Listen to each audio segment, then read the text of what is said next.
ആ ഒരു പാറ്റേൺഡ് ആയിട്ടുള്ള ഒരുപാട് പ്രശ്നങ്ങളുണ്ടല്ലോ.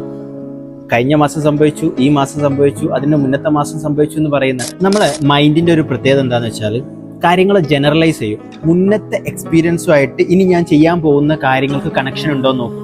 ഒരു ഉദാഹരണം പറഞ്ഞുതരാം.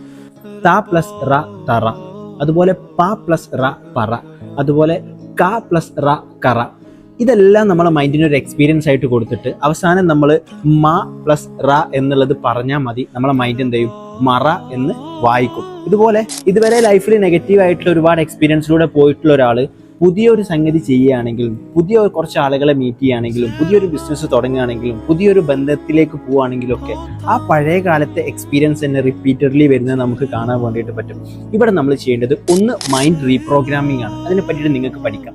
രണ്ടാമതായിട്ട് പുതിയ നല്ല എക്സ്പീരിയൻസുകൾ നിങ്ങളെ മൈൻഡിന് എന്ത് ചെയ്യുക, കൂടുതൽ കൊടുത്തുകൊണ്ടിരിക്കുക. പഴയതിനേക്കാൾ കൂടുതൽ നല്ല എക്സ്പീരിയൻസുകൾ എവിടെ നിന്നെല്ലാം നിങ്ങൾക്ക് കളക്ട് ചെയ്യാൻ പറ്റുമോ അങ്ങനെയൊക്കെ കളക്ട് ചെയ്തിട്ട് നിങ്ങളെ മൈൻഡിന് എന്ത് ചെയ്യുക, പുതിയ നല്ല ഫ്രെയിമുകൾ കൊടുക്കാൻ വേണ്ടിയിട്ട് ശ്രമിക്കുക. അതിലൂടെ മാത്രമേ ആ ഒരു പാറ്റേൺഡ് ആയിട്ടുള്ള ഒരുപാട് പ്രശ്നങ്ങളുണ്ടല്ലോ, കഴിഞ്ഞ മാസം സംഭവിച്ചു, ഈ മാസം സംഭവിച്ചു, അതിന് മുന്നത്തെ മാസം സംഭവിച്ചു എന്ന് പറയുന്ന ആ ഒരു പ്രോബ്ലത്തിനുള്ള സൊല്യൂഷൻ നമുക്ക് കാണാൻ വേണ്ടിയിട്ട് പറ്റുള്ളൂ എന്നുള്ളതാണ്.